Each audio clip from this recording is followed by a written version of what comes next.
कोई बात नहीं बेटा, देखो इतना हुआ ना, क्लियर है यहाँ तक? कोई दिक्कत नहीं किसी को?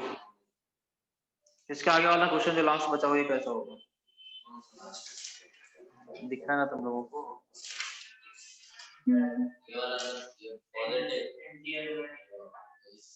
ये एंटी एरोमेटिक है, क्या है? देखो लग रहा होगा ये कैसा है, एंटी एरोमेटिक। कितना पाई के साथ में? 4 पाई के साथ में, लेकिन actually it is non aromatic. ठीक है, ये लग रहा है ना ये एंटी एरोमेटिक जैसा, लेकिन एक्चुअल में कैसा होता है बेटा? This is non aromatic. ठीक है ना, इसको लिख लो। लगता है ऐसा, लेकिन ये एक्चुअल में कैसा होता है? नॉन एरोमेटिक होता है। ठीक है,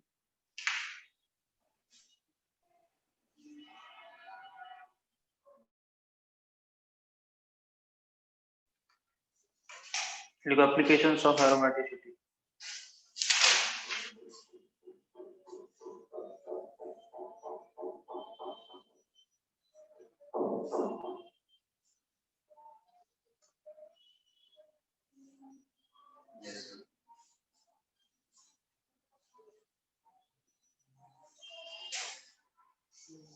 देखो बेटा, ये मैं क्या बोल रहा था, ये कैसा होता है?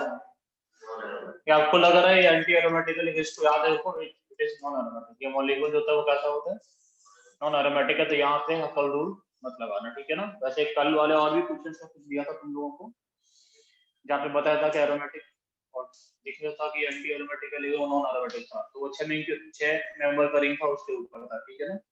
6 नंबर के रिंग में से एक कंपाउंड ऐसा जो दिखता है एंटी एरोमेटिक, लेकिन है कैसा? वो नॉन एरोमेटिक होता है, मतलब प्लेनर नहीं है। ठीक है, समझ आया क्या हुआ? इसको ऐसे याद रखो। आगे लिखो applications of aromaticity. But applications of aromaticity, इसकी वजह से क्या क्या हो सकता है उसको समझो। Applications of aromaticity. But aromaticity के एप्लीकेशंस में बट इतना समझना कि due to aromaticity extent of resonance increases due to aromaticity, extent of resonance increases drastically। समझ आ रहा है क्या बोल रहा हूँ? बट अगर एरोमेटिसिटी आता है, क्योंकि एरोमेटिक जो मॉलिक्यूल होते हैं they are highly stable. Highly stable क्यों है? क्योंकि ये इंड्यूस्ड करंट को सस्टेन कर सकते हैं, इस वजह से।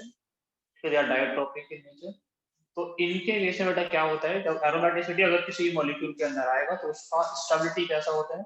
एक्सेप्शनली हाई होता है। ठीक है ना? तो आपको ये समझना है कि अगर किसी भी मॉलिक्यूल में हम लोगों को कटायन का अनायन का स्टेबिलिटी अगर बताना हो, ठीक है ना, तो सिंपल अब तक बहुत सारे तरीके सीखे थे हम लोगों ने।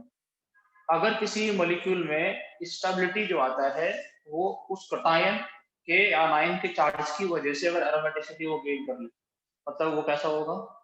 मैक्सिमम स्टेबल, बहुत ज्यादा स्टेबिलिटी का। वहां हम लोग अब ये देखेंगे कितना रेजोनेंस बन रहा है, कितना कम बन रहा है, वो सब छोड़ देंगे, एरोमेटिसिटी देखेंगे। अगर चार्ज की वजह से एरोमेटिसिटी आया, मतलब मैं बोल सकता हूँ कि अगर ऐसा, इसको हिंदी में लिख देता हूँ बेटा, अगर क्या हुआ, अगर चार्ज की वजह से स्टेबिलिटी आया,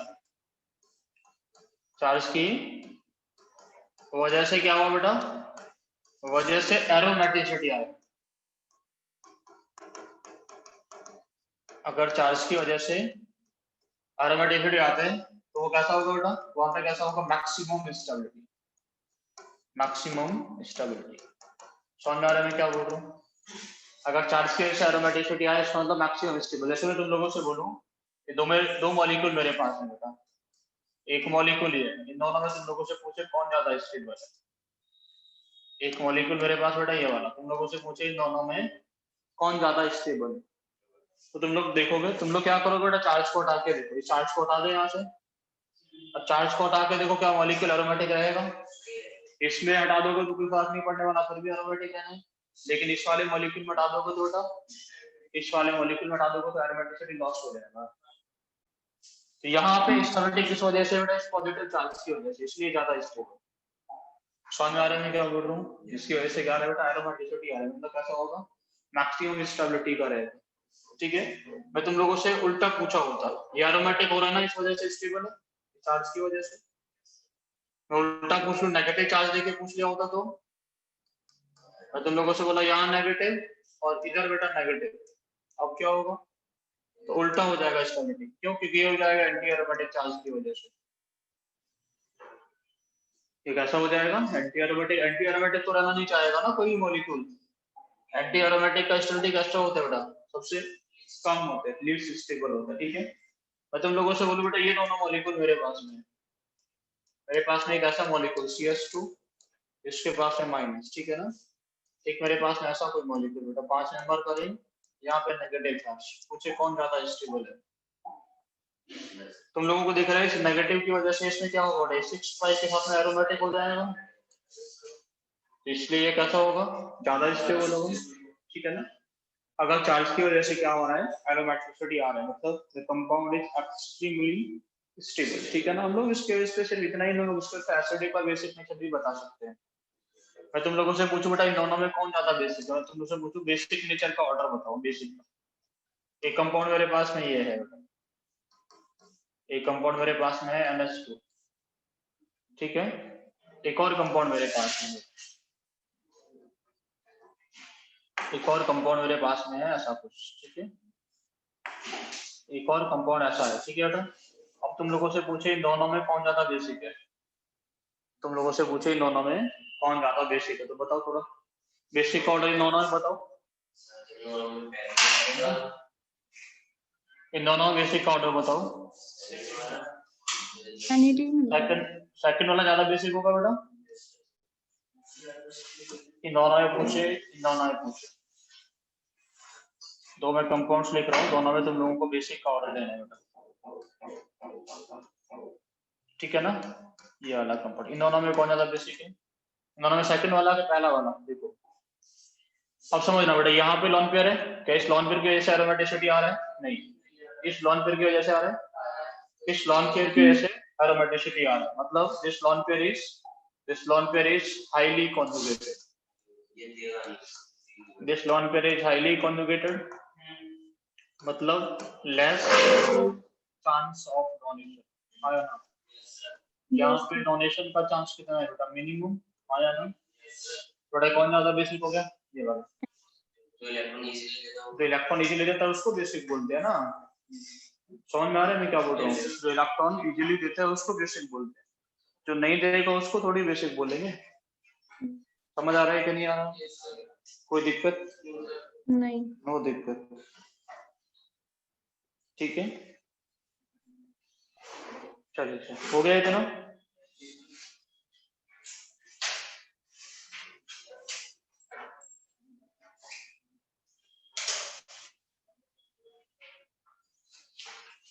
क्लियर है? नीचे वाला बेटा, नीचे वाले फिर से तुम लोगों को दिख रहा है कि इसकी वजह से रेजोनेंस आ रहा है, इसकी वजह से क्या आ रहा है बेटा? एरोमेटिसिटी इसी की वजह से आ रहा है, इसी की वजह से एरोमेटिसिटी आ रहा है। ये कैसा होगा बेटा? फिर से वही कहानी, it is highly conjugated, connect नहीं करेगा, ये तो रेजोनेंस से पार्टिसिपेट करता ही नहीं है, ये तो रेजोनेंस से पार्टिसिपेट करता ही नहीं है। इसमें तुम लोगों से बोलूं बेटा, मेरे पास दो कंपाउंड है, मेरे पास में बेंजीन, एक और मेरे पास में ये कंपाउंड, इन्होंने पूछे कौन ज्यादा बेसिक एसिडिक का ऑर्डर बताओ, इन दोनों में कौन ज्यादा एसिडिक है ये बताओ, इन दोनों में कौन ज्यादा एसिडिक है ये बता सकते हैं? इसको कौन ज्यादा एसिडिक है? इन दोनों में कौन ज्यादा एसिडिक है बताओ ना बेटा अपना। ये वाला, सेकंड वाला, फर्स्ट वाला, फर्स्ट वाला तो ज्यादा स्टेबल होगा, वही ज्यादा एसिडिक होगा ना। कौन ज्यादा स्टेबल? बेंजीन। बेंजीन ज्यादा स्टेबल है। एसिड कौन होते हैं? तुम लोग सब कुछ पता नहीं कौन सा कहाँ मिला देते पता नहीं। एसिड कौन होता है? तो सेकंड वाला एरोमेटिक नहीं स्टेबल है, देखोगे ना बेटा, सेकंड वाला एरोमेटिक अभी नहीं है, इससे क्या फर्क पड़ता है? तो वो कम स्टेबल होगा ना पहले वाले के H+ कंपेयर। देने के बाद में तो स्टडी देखोगे, पहले स्टडी देखने को किसने बोला था? सबसे पहला काम H+ निकालो, H+ निकालने के बाद में आयन का स्टडी देखते हो कि मॉलिक्यूल का स्टडी देखते हो? आयन का स्टडी देखते हैं ना, फिर यहाँ की स्टडी देखो। H+ निकालो, नेगेटिव चार्ज आ गया, H प्लस निकालो, नेगेटिव आ गया, हो गया एरोमेटिक नेगेटिव की वजह से। ज्यादा स्टेबल, ज्यादा एसिडिक। ऐसे सोचोगे ना, आयन बना के चेक करोगे, कैसे बना दोगे? आयन बना के चेक करोगे तो फिर वो चीजें सोचा करो ना, एसिडिक के बारे में क्या चीजें बताई गई तुम लोगों को, भूल जाते हो सब कुछ। ठीक है, समझ आ रहा है ना क्या बोल रहा हूँ? कोई दिक्कत?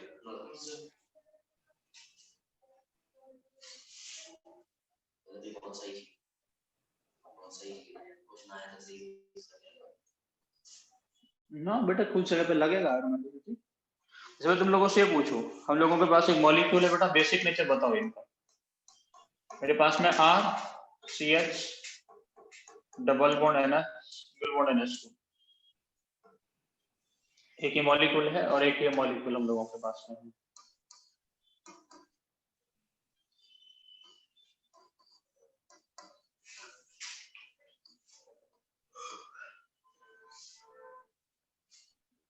इसमें तो बता ही दोगे वैसे तो, थोड़ा चेंज कर लेते हैं फिर,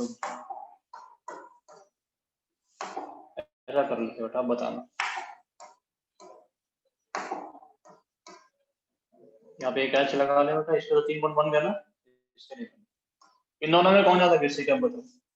इन दोनों में सर पहले और दूसरे वाले में कौन ज्यादा बेसिक है? दूसरा होगा।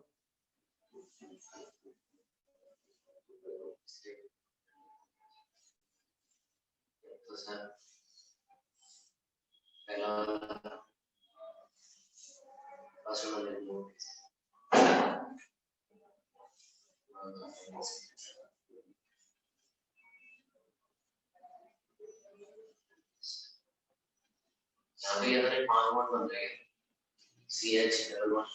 देखिए सर, इसका जो लॉन पेयर है वो रेजोनेंस में जाएगा, हाँ या ना? यस, रेजोनेंस करेगा कि नहीं करेगा? करेगा। इसका ये रेजोनेंस करेगा, हाँ करेगा ना बेटा, ये रेजोनेंस करेगा, इसके एरोमेटिसिटी भी आएगा। लेकिन इसका ये वाला लॉन पेयर तो फ्री है, फ्री है कि नहीं?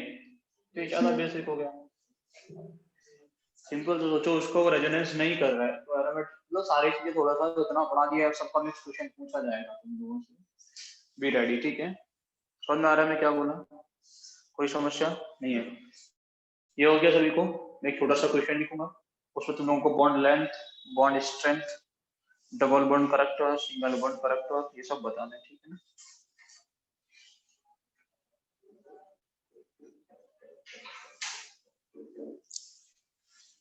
ये हो गया इतना, कोई दिक्कत तो नहीं है इसको समझने में? चलिए फिर मैं एक स्ट्रक्चर बना रहा हूँ, ऐसा कुछ है हम लोगों के पास है बेटा।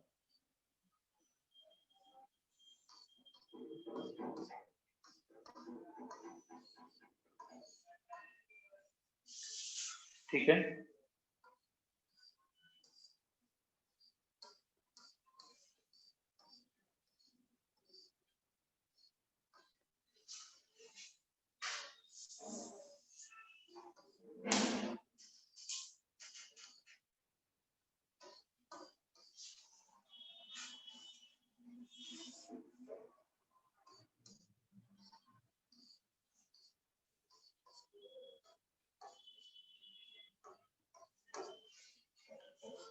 तीन हम लोगों के पास स्ट्रक्चर है ना। ठीक है, ये हम लोगों के पास बॉन्ड 1, ये बॉन्ड ये ए है, ये बी है, ये सी है। ठीक है बेटा, ABC। तो तुम लोगों को ये बॉन्ड जो ABC में बना रहा हूँ ना, इसमें बॉन्ड स्ट्रेंथ का ऑर्डर बताना है, बॉन्ड स्ट्रेंथ का ऑर्डर बताना है, और दूसरा इसे बताना है बॉन्ड लेंथ का ऑर्डर क्या हो। Bond strength and bond length दोनों चीजें तुम लोगों को बतानी है। Bond strength and bond length दोनों का ऑर्डर देते हैं। What is the order of bond length and what is the order of bond strength? बताइए सोच के जरा।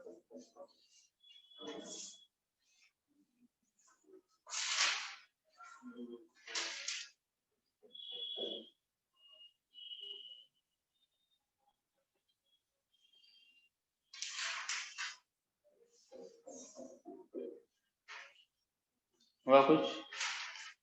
देखिए sir, bond strength bond length बताओगे तो बॉन्ड हम लोग इधर उधर तोड़ेंगे, नीचे वाला तो नहीं, दोनों तरफ का रिंग सेम है ना, सेम है कि नहीं? तो हम लोग कहीं तरफ किसी भी तरफ तोड़ लो, इसको जब तोड़ेंगे तो यहाँ आएगा नेगेटिव, यहाँ आएगा पॉजिटिव, ये हो जाएगा एंटी एरोमेटिक और ये हो जाएगा एरोमेटिक। समझ में आ रहा है कि नहीं आ रहा? इसको तोड़े, किधर तोड़े बेटा? नीचे तोड़ोगे तो एंटी एरोमेटिक हो जाएगा, ऊपर तोड़ेंगे तो दोनों एरोमेटिक, ये नेगेटिव ये पॉजिटिव, ये एरोमेटिक है ये भी एरोमेटिक है। इसमें क्या करें बेटा, 2 4 6 हो रहे हैं तो 6 रहने दें, ऊपर ले जाएं माइनस प्लस, ये भी एरोमेटिक है और ये भी एरोमेटिक है। लेकिन यहाँ पे ज्यादा रेजोनेंस होगा, अरे हाँ या ना, ज्यादा रेजोनेंस होगा तो डबल बॉन्ड किस में कन्वर्ट हो जाएगा? सबसे कम रेजोनेंस कहाँ होगा? यहाँ पे, उससे कम यहाँ पे और सबसे कम यहाँ पे। समझ में आ रहा है कि नहीं आ रहा? अब रेजोनेंस सबसे ज्यादा, देखो बॉन्ड स्ट्रेंथ क्या होता है, जहाँ रेजोनेंस सबसे कम होगा उसका बॉन्ड स्ट्रेंथ ज्यादा होगा बेटा। Bond strength is directly proportional double bond character, bond strength is directly proportional to double bond character. Double bond character किसके अंदर ज्यादा होगा बेटा? तो लोग डबल बॉन्ड करेक्टर किसके अंदर ज्यादा होगा? तुम लोग बोलो एक के अंदर सबसे ज्यादा, क्योंकि वो रेजोनेंस नहीं करेगा तो डबल का डबल ही रहेगा ना, रहेगा कि नहीं? बी और सी में ज्यादा रेजोनेंस कहाँ हो रहा है? सी में ज्यादा रेजोनेंस होगा तो डबल बॉन्ड किसमें कन्वर्ट हो जाएगा? सिंगल बॉन्ड में कन्वर्ट हो जाएगा। तो उसके अंदर डबल बॉन्ड करेक्टर कैसा आ जाएगा बेटा? सबसे कम रहेगा सी के अंदर। डबल बॉन्ड करेक्टर पे कैसा होता है? बॉन्ड स्ट्रेंथ डायरेक्टली बोलते हैं, और बॉन्ड लेंथ कैसा होगा? उल्टा ए बी।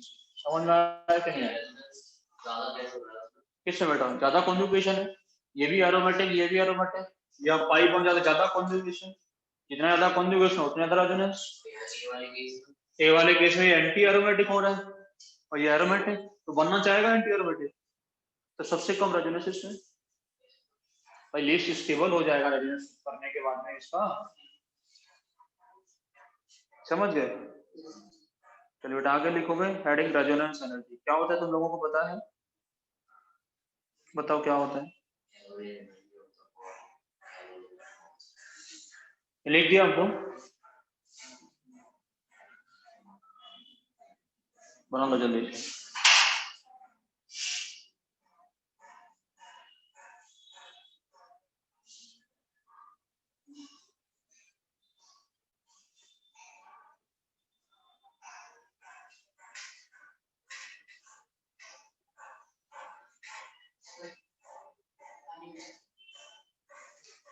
पूरा पी जाओ।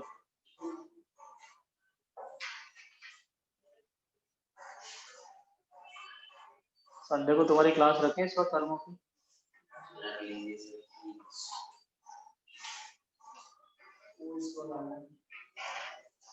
देखिए तो कोशिश करते हैं।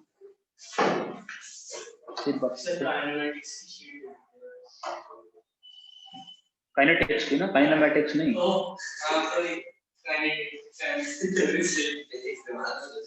केमिकल काइनेटिक्स, तुम काइनेमैटिक्स मांग रहे हो, मुसीबत में फंस जाओगे। हो गया इतना?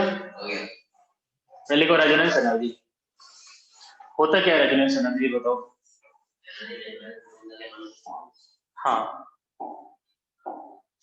बट रेजोनेंस एनर्जी बहुत आसान सा टर्म है, हम लोग बस ये बताएंगे रेजोनेंस एनर्जी किसका ज्यादा होता है किसका कम होगा, ठीक है ना? रेजोनेंस एनर्जी होता क्या है? But resonance energy is the energy of hybrid बेटा, किसका energy? Energy of hybrid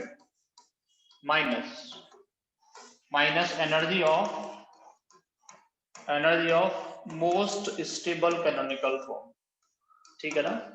energy of most stable canonical form. समझ में आ रहा है मैं क्या बोल रहा हूँ? Energy of hybrid minus energy of most stable canonical form, इसी को बेटा हम लोग क्या बोलते हैं? इसी को हम लोग बोलते हैं रेजोनेंस एनर्जी, ठीक है ना? ऐसा सोचो कि तुम लोगों ने एक कंपाउंड है ए, उस कंपाउंड के कैनोनिकल फॉर्म बनता है बेटा canonical form 1, canonical form 2, canonical form 3, canonical form 4, ठीक है ना? अब बेटा हाइब्रिड जो होता है वो सबसे ज्यादा स्टेबल होता है। हाइब्रिड कैसा होता है? Hybrid is the most stable form, हाँ या ना?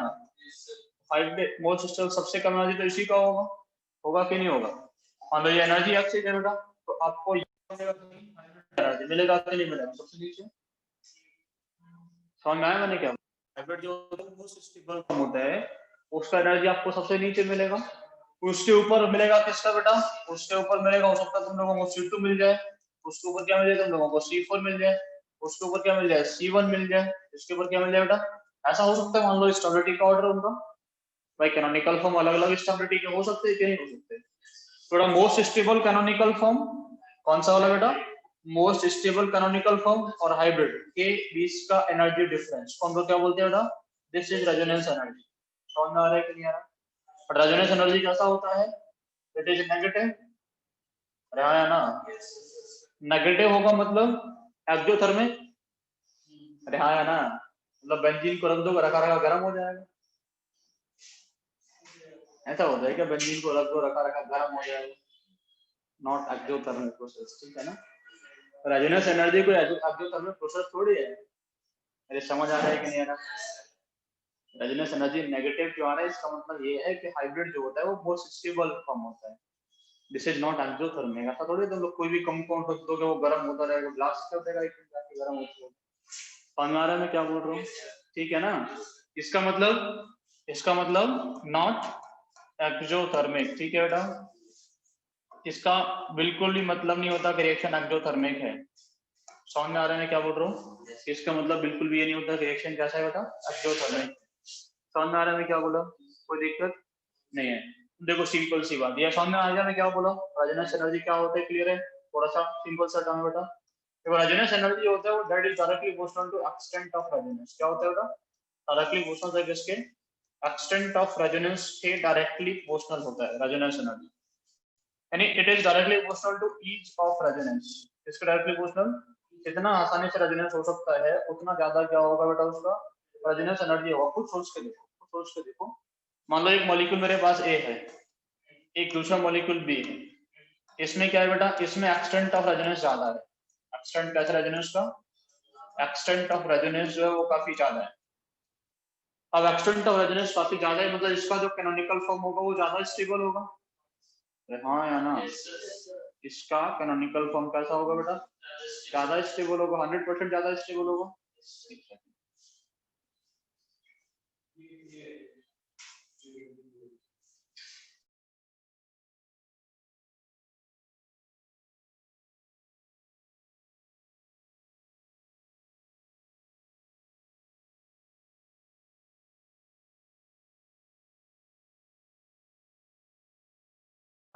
एक्सटेंट थोड़ा कम है, एक्सटेंट ऑफ रेजोनेंस कैसा थोड़ा कम, थोड़ा सा कम है, ठीक है। तो इसका जो कैनोनिकल फॉर्म होगा वो उतना ज्यादा स्टेबल नहीं होगा। अब ठीक से सुनो बेटा, मान लो तुम लोगों ने बोला ए के रेस्पेक्ट में ग्राफ प्लॉट करते हैं बेटा एनर्जी का, समझाया मैंने क्या बोला, देखो इसका ए का एनर्जी इतना होगा और इसका कैनोनिकल फॉर्म का एनर्जी कितना होगा, काफी कम है।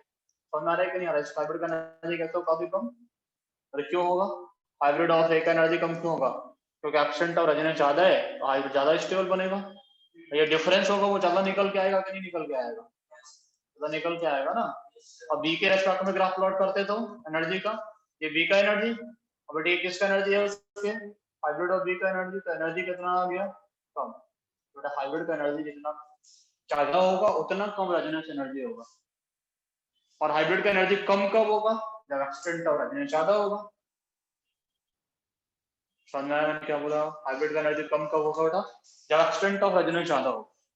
अब एक्सटेंट ऑफ रेजोनेंस ज्यादा होगा तो हाइब्रिड का एनर्जी कम होगा, हाइब्रिड का एनर्जी कम होगा मतलब उतना ही ज्यादा स्टेबल कंपाउंड होगा, ठीक है।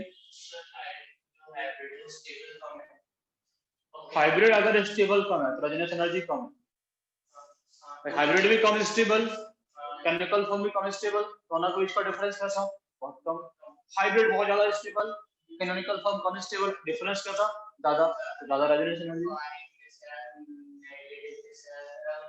हाइब्रिड ज्यादा स्टेबल है, केमिकल फॉर्म कम स्टेबल है, ऐसा नहीं हो सकता बेटा, हाइब्रिड जो होता है वो हमेशा ज्यादा स्टेबल होता है, और इसका एनर्जी में से इसका एनर्जी कम, इसका एनर्जी ज्यादा, ये E1 ये E2, E1 minus E2 negative ही आएगा ना बेटा हमेशा, आएगा कि नहीं आएगा, तो फिर क्या करोगे, ये समझ यही पूछ रहे थे ना, नेगेटिव क्यों आएगा, तो मोस्ट स्टेबल तो एनर्जी कम मतलब नेगेटिव तो देगा ही देगा, ठीक है ना।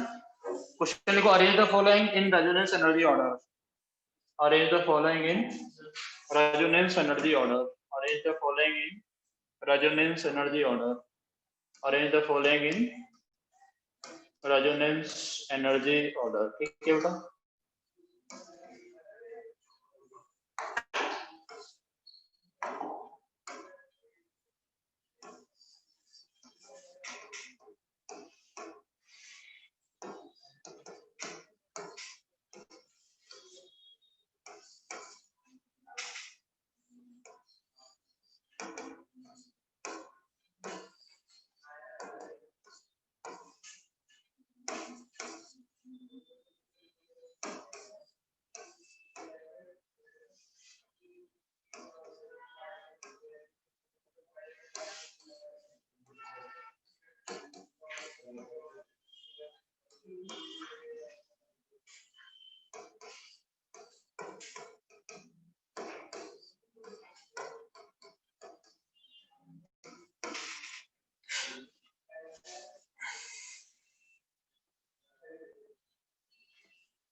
समझ गए कहानी, लिख दिए, पहले वाले में जल्दी से बता दो। बट अब कहानी क्या, जितना जिसमें ज्यादा रेजोनेंस होगा उसका रेजोनेंस एनर्जी ज्यादा होगा ना, जहाँ पे एक्सेंट और रेजोनेंस आता है उसका रेजोनेंस एनर्जी ज्यादा। ऐसे लिखे ना हम लोग, ज्यादा रेजोनेंस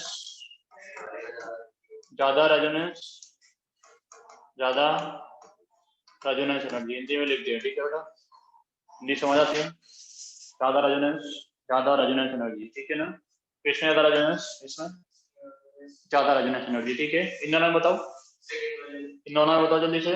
ये कौन सा वाला, extended resonance, extended conjugation, cross conjugation, extended ज्यादा होता है। इन दोनों में बताओ, एक्सटेंडेड क्रॉस, बेटा कुछ नहीं, दोनों का बराबर, दोनों आइडेंटिकल है, दोनों एक दूसरे के, दोनों अलग अलग कंपाउंड है क्या, दोनों अलग अलग कंपाउंड है क्या, एक दूसरे के कैनोनिकल फॉर्म है, तो एक दूसरे के कैनोनिकल फॉर्म है तो रेजोनेंस एनर्जी अलग अलग हो सकता है क्या, ये कैनोनिकल फॉर्म से थोड़ी होता है। रेजोनेंस एनर्जी क्या होता है, हाइब्रिड और मोस्ट कैनोनिकल फॉर्म के बीच का एनर्जी डिफरेंस। तो एक ही कंपाउंड के दो कैनोनिकल फॉर्म है, रेजोनेंस एनर्जी तो सेम ही आएगा ना। These are two canonical forms of these are two canonical forms of a compound, हाँ या ना। बट एक ही कंपाउंड के दो कैनोनिकल फॉर्म है, तो रेजोनेंस एनर्जी कैसा रहेगा, किसी कंपाउंड के लिए रेजोनेंस एनर्जी डिफाइंड होता है, किसी कैनोनिकल फॉर्म के लिए डिफाइंड थोड़ी होता है। अरे किसी कंपाउंड को डिफाइन कर रहे हैं, किसी कैनोनिकल फॉर्म का, किसी भी कंपाउंड का डिफाइन कर रहे हैं, तो किसी भी कंपाउंड के लिए रेजोनेंस एनर्जी डिफाइंड है, किसी कैनोनिकल फॉर्म के लिए नहीं। ये तो ऐसे बन जाएगा, देखो इस वाले बॉन्ड को तोड़ के यहाँ घुमा दो, बन गए। अरे हाँ या ना? इन दोनों में बताओ जल्दी से, नीचे वाले में, नीचे वाले बताओ जल्दी से। Same, also canonical forms of the same compound. अरे हाँ या ना? इन दोनों में बताओ, इन दोनों में बताओ ज्यादा रेजोनेंस, इन दोनों में बताओ जल्दी से, 6 वाले में। फर्स्ट वाला, ये वाला, ये वाला फर्स्ट वाले में इक्विवेलेंट रेजोनेंस, फर्स्ट वाले में इक्विवेलेंट रेजोनेंस। इसमें बताओ बेटा, इसमें बताओ।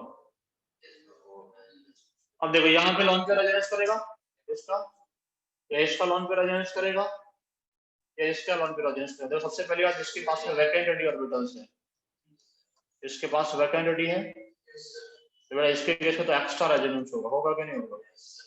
वैकेंट एडी होगा तो एक्स्ट्रा रेजोनेंस करेगा, तो सबसे ज्यादा तो होने वाला है 2 का।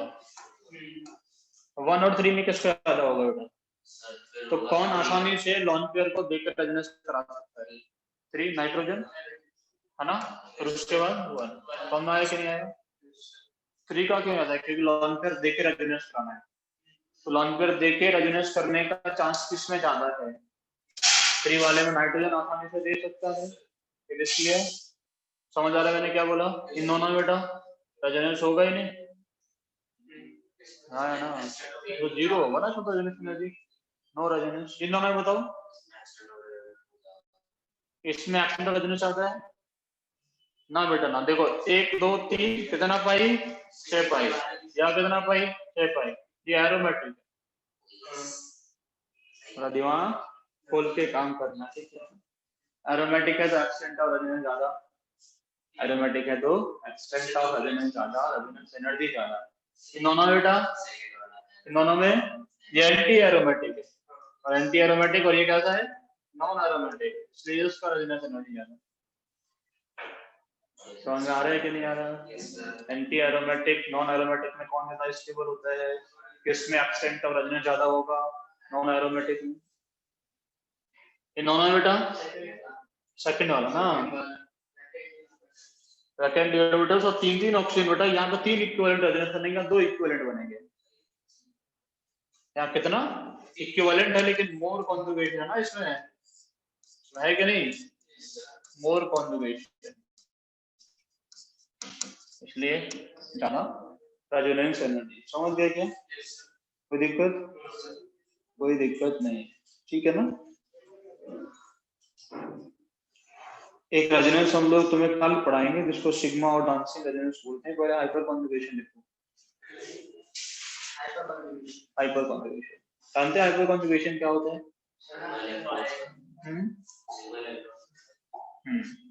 क्या होता है हाइपर कॉन्जुगेशन?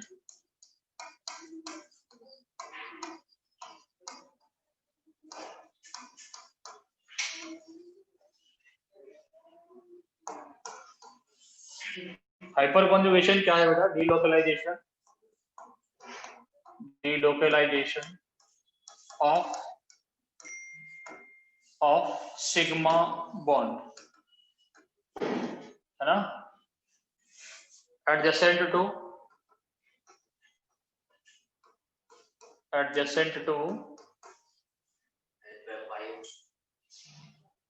डबल बॉन्ड, है ना, पॉजिटिव चार्ज और radical, double bond positive charge और रेडिकल, ठीक है ना? इसके अगर एडजेसेंट में सिग्मा बॉन्ड आता है तो उसका डीलोकलाइजेशन हो जाता है, जिसको हम लोग क्या बोलते हैं बेटा? इसको हम लोग हाइपर कॉन्जुगेशन बोलते हैं, ठीक है ना? बट हाइपर कॉन्जुगेशन को कौन कौन ग्रुप शो करता है? तो CX ग्रुप शो करता है या CH ग्रुप शो करता है? CX और CH। CH तो तुम लोग पढ़ के आए होंगे, CX की बात हम लोग भी करेंगे, ठीक है ना? CH तुम लोग पढ़ के आए होंगे, बोर्ड में पढ़ा होगा, ठीक है ना? 2 ग्रुप शो करते हैं, एक तो CH होता है और दूसरा क्या होता है? CX। CX और CH, यानी इन जनरल CH3 और in general CH3, CH3 CH3, ये 2 ग्रुप जो हाइपर कॉन्जुगेशन शो करते हैं ओनली, ठीक है ना बेटा? ये 2 ग्रुप होते हैं ऐसा जो हाइपर कॉन्जुगेशन शो करते हैं, तो इनको तोड़ सकते, ठीक है ना? समझ आ रहा है क्या बोल रहा हूँ? ठीक है बेटा, ये दो होते हैं जो हाइपर कॉन्जुगेशन कर सकते हैं, ठीक है ना। बट इसके लिए जरूरी क्या होता है हाइपर कॉन्जुगेशन में, sp3 और p का ओवरलैपिंग होता है। किसका बेटा? sp3 एंड p का ओवरलैपिंग, sp3 एंड p का ओवरलैपिंग होता है। sp3 एंड p ओवरलैपिंग करते हैं, अगर ऐसा ओवरलैपिंग हो पाएगा तो हाइपर कॉन्जुगेशन होता है, sp3 एंड p ओवरलैपिंग, ठीक है ना।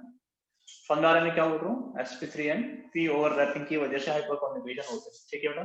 देखिए जैसे मेरे पास में क्या होता है, मैं लिखा होता CH3 CH double bond CH2, CH3 CH double bond CH2, ठीक है ना। इसमें हो सकता है C, हम लोगों के पास एक H यहाँ पे है, एक H इधर हो गया, एक H ये वाला, यहाँ पे CH डबल बॉन्ड CH2, ठीक है बेटा। तो हाइपर कॉन्जुगेशन में अगर ऐसा कुछ है, इन जनरल क्या होता है, ये वाला C का बॉन्ड यहाँ ट्रांसफर होता है, समझ आ रहा है क्या बोल रहा हूँ, और ये वाला बॉन्ड इधर, ठीक है ना। दो पॉसिबिलिटी थी, आप इसको यहाँ तोड़ के उधर भेज, लेकिन H माइनस जो होता है वो स्टेबल नहीं होता, H जो होता है वो प्लस लेके ज्यादा स्टेबल आसानी से बन सकता है। H के लिए नेगेटिव चार्ज लेना बड़ा मुश्किल काम है, ठीक है ना, वो मेटल्स के साथ में रिएक्शन करके माइनस ले सकते हैं। तो ऐसा ही कुछ बनाएंगे बेटा, अगर ऐसा बॉन्ड को तोड़ के आप लोग नया स्ट्रक्चर देखें क्या बनेगा, तो ऐसा कुछ बनेगा C, एक H यहाँ पे होता है, एक H यहाँ पे, double bond CH, single bond CH2 minus, but ये वाला यहाँ पे क्या रहेगा, H प्लस।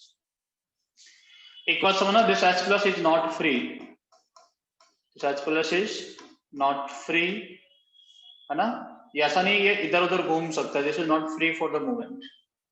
मैं क्या बोल रहा हूँ समझ में आ रहा है आप लोगों को, ये फ्री नहीं होता, ऐसा नहीं होगा कि घूम नहीं जाएगा। आप लोगों को रेजोनेंस का कंडीशन अगर याद हो, तो रेजोनेंस में न्यूक्लियस का पोजीशन फिक्स रहता है, चेंज नहीं करता, तो इसमें भी न्यूक्लियस का पोजीशन कैसा रहता है, फिक्स रहता है, चेंज नहीं करता, ये थोड़ा बहुत इसके साथ में अट्रैक्टेड रहता है, पार्शियल बॉन्ड से कनेक्टेड रहता है, ठीक है ना।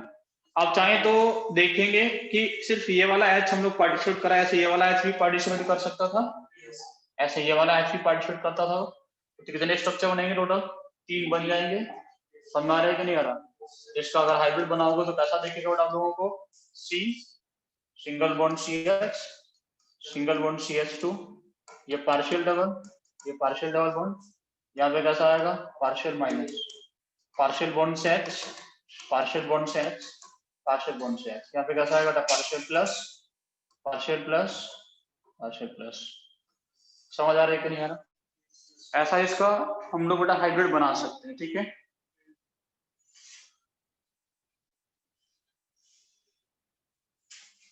ठीक है बेटा, अब तुम लोगों से पूछे कितना हाइपर कॉन्जुगेटिव स्ट्रक्चर है, number of hyper conjugative structures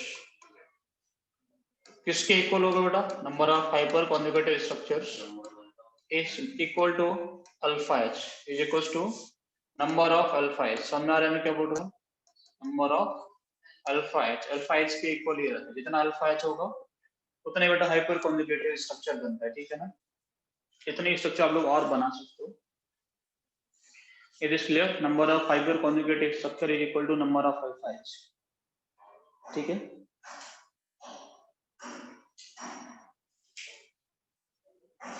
देखो बेटा कंडीशन कुछ ऐसा होता है हाइपर कॉन्जुगेशन का कि कार्बन होगा उस पे कैसा होगा, तो डबल बॉन्ड लगा होगा, समझ आ रहा है मैं क्या बोल रहा हूँ, ये कार्बन इसके पास में कार्बन है तो उस पर डबल बॉन्ड लगा होगा, या इस पे क्या होगा बेटा पॉजिटिव चार्ज, या इस पे क्या होगा रेडिकल। इन तीनों ही केस में क्या हो सकता है हाइपर कॉन्जुगेशन, इसके पीछे वाले कार्बन पे क्या होना चाहिए बेटा H होना कंपल्सरी। ये कुछ कंडीशन होता है हाइपर कॉन्जुगेशन के लिए, अगर H होगा तो, अगर X होगा तो मैं बातें करूंगा X के लिए अलग, ठीक है ना। समझ में आ रहा है क्या बोल रहा हूँ बेटा, ठीक है ना। अगर H होगा तो बेटा ऐसा कुछ होना जरूरी है, ठीक है ना। देखो ये हाइपर कॉन्जुगेशन आप लोग इसके केस में किए, सेम केस आप लोग बेटा एल्कीन के केस में ही बना सकते थे स्ट्रक्चर्स, एल्कीन में तो बना ही दिया हम लोग, पॉजिटिव चार्ज होगा तो ही बना सकते हो ऐसा, CH3 CH2 प्लस, ठीक है ना। ऐसा कुछ होगा, हाइपर कॉन्जुगेशन होगा कि नहीं होगा, होगा, ऐसा कुछ होगा बेटा। देखो यहाँ पे क्या हम लोगों के पास CH2 ये प्लस, ये वाले बॉन्ड को क्या कर सकते हैं हम लोग यहाँ घुमा सकते हैं आसानी से, ये वाले बॉन्ड को अगर यहाँ घुमाओगे तो क्या बनेगा बेटा C, यहाँ पे एक H, यहाँ पे एक H, ये H हो जाएगा प्लस डबल बॉन्ड CH2, समझ में आ रहा है कि नहीं आ रहा? ऐसा हम लोग इसका हाइब्रिड बनाएंगे तो कैसा बनेगा बेटा? हाइब्रिड बनाओगे तो सी, यहाँ पे एक एच होगा पार्शियल प्लस, ये वाला एच होगा पार्शियल प्लस, ये वाला एच होगा partial plus, connected with partial bond. समझ में आ रहा है कि नहीं आ रहा? ये सिंगल बॉन्ड पार्शियल CH2 इसके पास में प्लस। तो एक्चुअल में ड्यू टू हाइपर कॉन्जुगेशन क्या होगा बेटा? हाइपर कॉन्जुगेशन की वजह से डीलोकलाइजेशन होता है कि नहीं होता? इसकी वजह से क्या होगा? डीलोकलाइजेशन टेक्स प्लेस, हाँ या ना? Delocalisation takes place. और इसके वजह से क्या होता है? डीलोकलाइजेशन होता है। इसकी वजह से क्या होता है? डीलोकलाइजेशन। समझे? It also counts in the stability. ये किसमें काउंट करेगा बेटा? स्टेबिलिटी में काउंट करेगा, ठीक है ना? रेडिकल का भी बना सकते थे कि नहीं बना सकते थे? ये स्ट्रक्चर्स बनाना उतना ज्यादा जरूरी भी नहीं है तुम लोगों के लिए।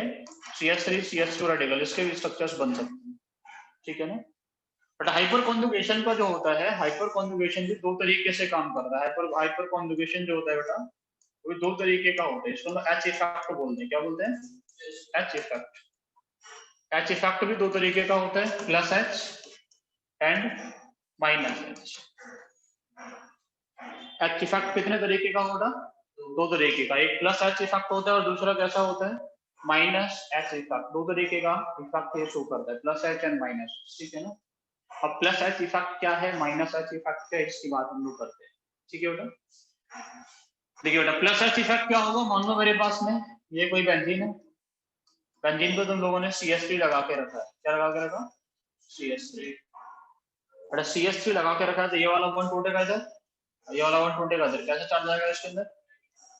बेटा ये नेगेटिव आएगा तो कैसा इफेक्ट हो गया? ये प्लस एच हो गया। इलेक्ट्रॉन डेंसिटी इंक्रीज करा दिया ना।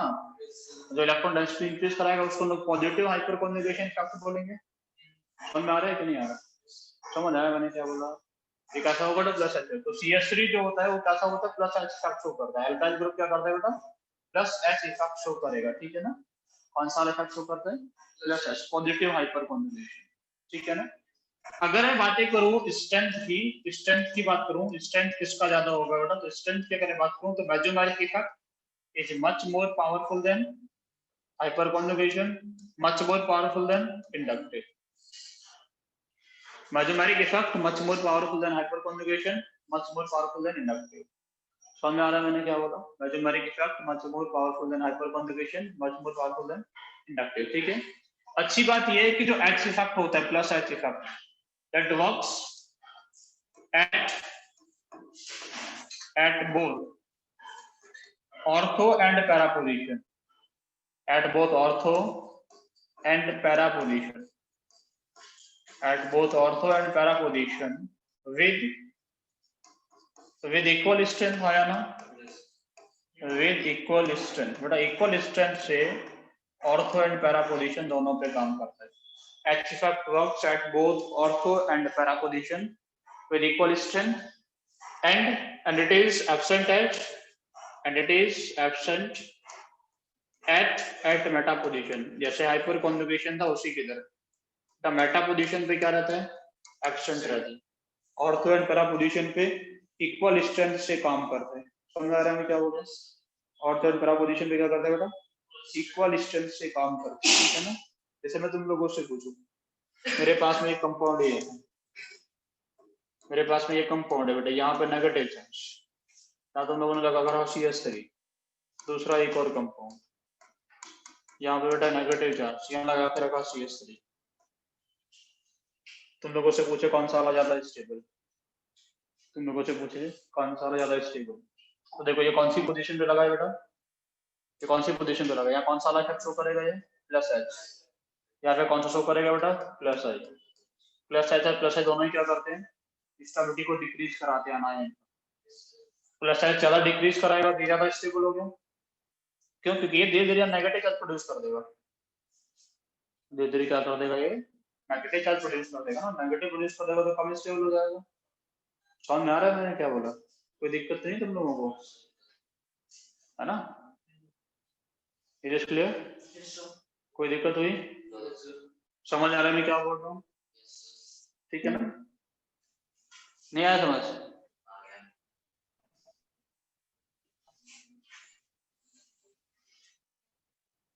ठीक है बेटा। द प्लस एच इफेक्ट क्या करता है? It increases the stability of alkenes. ये सब कुछ कॉपी कर लिया आप लोगों ने तो नहीं किया? कौन सा वाला जो कंपाउंड्स लिखे वो? ठीक है बेटा, ये हम लोगों को कहीं ना कहीं इट हेल्प्स इन ये स्टेबिलिटी ऑफ एल्कीन को इंक्रीज करता है बेटा। हम लोग क्या कर सकते हैं इसके बेस पे? स्टेबिलिटी ऑफ एल्कीन को एक्सप्लेन कर सकते हैं। स्टेबिलिटी ऑफ एल्कीन, ठीक है ना? एल्कीन जानते हैं आप क्या होता है? थोड़ा किसको हेल्प करेगा समझने में? स्टेबिलिटी ऑफ एल्कीन को, ठीक है ना? तो तुम लोगों से पूछो बेटा कौन सा वाला एल्कीन ज्यादा स्टेबल है? देखो CH2 डबल बॉन्ड CH2 लिखा हूं, फिर लिख दूं मैं CH2 double bond CH single bond CH3, फिर लिख दूं मैं बेटा CH3 single bond CH double bond CH single bond CH3। बेटा मैं बोलूं तुम लोगों से CH3 C, यहाँ पे लगा दिया CH3 double bond CH single bond CH3। कौन ज्यादा स्टेबल लगता है? थर्ड के ये वाला हो, ये बेटा डबल बॉन्ड C, यहाँ पे लगा दिया CH3, यहाँ पे लगा दिया CH3। बट एक्चुअली मैंने नीचे की तरफ जो लिखा है वो इंक्रीजिंग ऑर्डर ऑफ स्टेबिलिटी लिखा है ना? क्या लिखा है मैंने? Increasing order of stability. क्यों? Increasing order of stability of alkene, है ना? Increasing order of stability of alkene, क्योंकि अल्फा इज बड़ा है। पहले वाले के पास तुमने बोला अल्फा इज काउंट किया, अल्फा इज कितना था? 0। इसके पास अल्फा इज कितना है? 3। इसके अल्फा इज कितना है? 6। इसके पास अल्फा इज कितना है? 9। इसके पास अल्फा इज कितना है? 12। रहा है ना? अल्फा इज बड़ा, स्टेबिलिटी बढ़ गया। एक रूल आप लोग पढ़े होंगे, पढ़े भी नहीं? शर्ट रूल क्या कहना था वो? शर्ट रूल बोलता था कि alkene which is surrounded by more alkyl group, ना? more alkyl group is more stable। एक ही बात है ना बेटा? उनका कहने का मतलब दूसरे तरीके से ज्यादा अल्फाइल, जितना अल्काइल ग्रुप होगा उतना ज्यादा अल्फाइल होगा। Alkene which is surrounded by more alkyl group is more stable। तो तुम लोग बहुत सारे रिएक्शंस कराए होंगे, एलिमिनेशन रिएक्शन जिसमें एल्कीन बनता था, उनमें कौन सा वाला एल्कीन बनाते थे तो ज्यादा स्टेबल बनेगा? किसके अकॉर्डिंग? शर्ट रूल के according. Alkene which is surrounded by more alkyl groups is more stable, है ना? ऐसा बता सकते हैं ना हम लोग? समझ आ रहा है कि नहीं आ रहा? तो order of plus H effect क्या होता है उसके बात करूंगा। Order of plus H effect क्या होता है ये लिखते हैं आप लोग सब कुछ? सभी लोगों ने लिखा बेटा? देखिए प्लस एच इफेक्ट का ऑर्डर क्या होगा? Order of plus H effect, order of plus H effect. Plus H effect का ऑर्डर क्या होता है? कौन से वाले केस में ज्यादा होगा, कौन से वाले कम होगा? बड़ा उसके लिए मुझे बताओ कि बॉन्ड स्ट्रेंथ का ऑर्डर कितना होता है? बॉन्ड स्ट्रेंथ कार्बन का ड्यूटेरियम ट्राइटियम का, कार्बन ड्यूटेरियम और कार्बन हाइड्रोजन में क्या होता है? बड़ा बॉन्ड स्ट्रेंथ सबसे ज्यादा इसका होता है, ऐसा होता है, ठीक है ना? हम लोगों को एच को निकालना है या इनको निकालना है ना? हाइड्रोजन को निकालना है कि नहीं निकालना? तो हाइड्रोजन को निकालने के लिए बॉन्ड स्ट्रेंथ कैसा होना चाहिए? कम होना चाहिए ना? कम। वीक बॉन्ड होगा आसानी से तोड़ पाएंगे, सिग्मा बॉन्ड को तोड़ने की बात चलती है। थोड़ा सबसे ज्यादा किसके केस में होगा? फिर सबसे ज्यादा किसके केस में होगा? CH3 के केस में। उसके बाद है बेटा CH2D, डी आएगा ड्यूटेरियम। उसके बाद बेटा CH3, उसके बाद बेटा CD3 बेटा, उसके बाद में CH2T, उसके बाद बेटा CH3, उसके बाद बेटा CT3। और सिंपल बोलूं तो CH3 का ज्यादा कैसे बेटा? CD3 से। उसके बाद बेटा कैसे? CT3 से। ये उल्टा ऑर्डर है। प्लस आई का ऑर्डर क्या था? प्लस आई का ऑर्डर था CT3 greater than CD3 greater than CH3। याद रखना, मैं प्लस आई के जैसा लगा उल्टा ऑफ प्लस आई, ये प्लस आई का था। ये किसका है बेटा? ये प्लस एच का ऑर्डर है।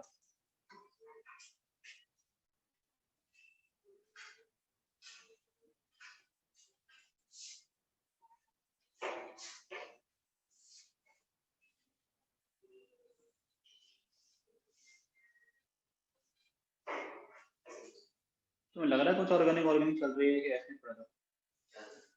ऑर्गेनिक पढ़ रहे हो कुछ आ रहा है कुछ दिमाग में? कॉपी जैसे रिवाइज कर लेते हो, कॉपी को पढ़ लेते हो, नहीं होते?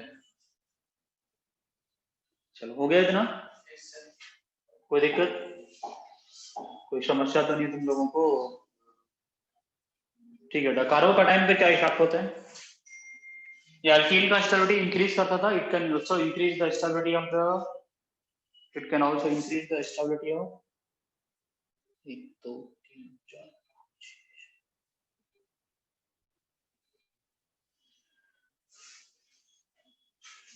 but it can also increase the stability of carbocation. ठीक है, किसका स्टेबिलिटी बढ़ा सकता है?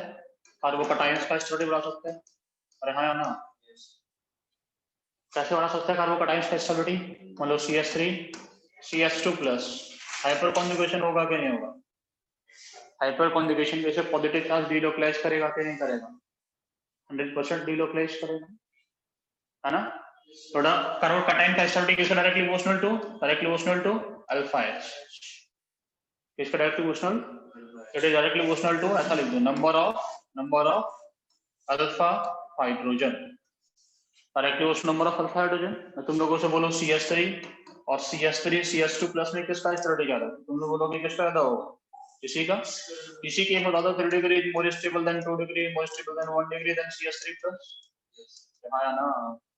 कोई समस्या? मैं तुम लोगों से बोलो इनमें कौन ज्यादा स्टेबल है, ये पहले ही बना चुके हैं हम लोग, बना चुके हैं ना? कुछ याद है तुम्हें? याद तब होगा जब पढ़ेंगे। इसमें बेटा स्टेबिलिटी का ऑर्डर कौन ज्यादा था कौन कम था?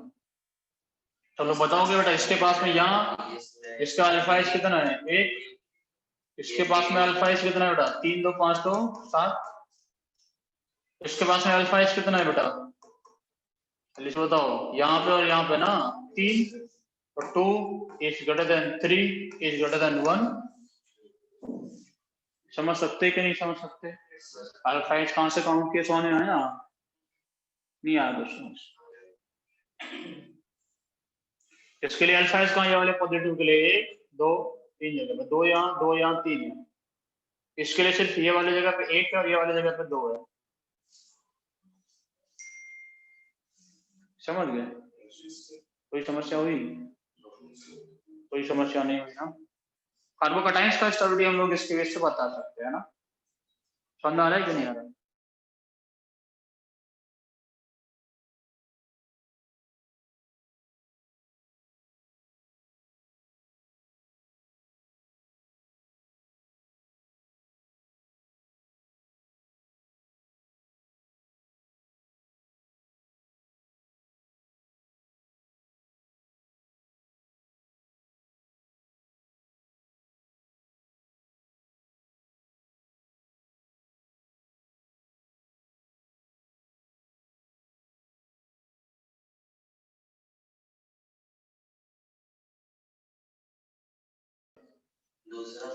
पहले दूसरे में कौन सा स्टेबल बेटा? सोचो एक बार जल्दी से। इसके बाद अल्फा एच कितना? 0, इसका अल्फा एच कितना? 9, ज्यादा इसको, वही चीजें हैं, ठीक है ना? वही सारी चीजें हैं जो हम लोग पढ़ते आ रहे हैं, ठीक है बेटा? Stability order. बेटा कार्बो अनायंस में क्या होगा? कार्बो अनायंस के केस में हाइपर कॉन्जुगेशन होता है क्या? कार्बो अनायंस के केस में क्यों नहीं होगा बेटा? हाँ, CH3 CH2 माइनस, ये होता है बेटा। ये कैसा होता है एवोडेशन? sp3, ये कैसा होता है? sp3। हो पाएगा? हो पाएगा कि नहीं हो पाएगा? नहीं, कोई नहीं पाता, हाइपर कॉन्जुगेशन दोनों ही तब तो हमें sp3 ना, हम लोगों को sp3 और p चाहिए ना। रेडिकल्स पे हो पाएगा बेटा? हो सकता है। रेडिकल्स पे हो पाएगा? रेडिकल्स पे हो सकता है कि नहीं हो सकता? हो सकता है। तो रेडिकल्स का स्टेबिलिटी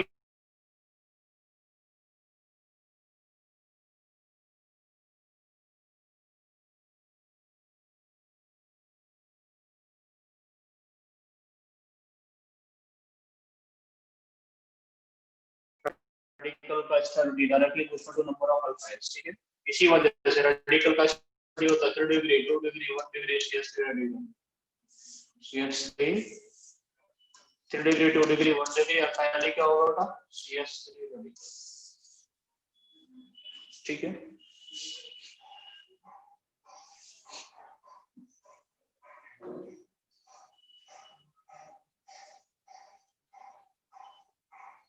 सर समझ गए? स्क्रीन बहुत छोटी दिख रही है। स्क्रीन छोटी दिख रही है, क्या कह रहे हो? नहीं फोन में आती देख है। रहे हो लैपटॉप में? बड़ा करें चलो। आपका नेटवर्क स्लो बता रहा है बस। फोन दिख रहा है कि नहीं दिख रहा है ये बताओ। नहीं दिख रहा, क्या कह रहा है ये? ब्लर हो रहा, ब्लर। हाँ ब्लर भी हो रहा है और ऊपर से स्क्रीन भी छोटी हो गई है। ठीक है, फुल क्लास हम स्क्रीन। खत्म कर देते हैं।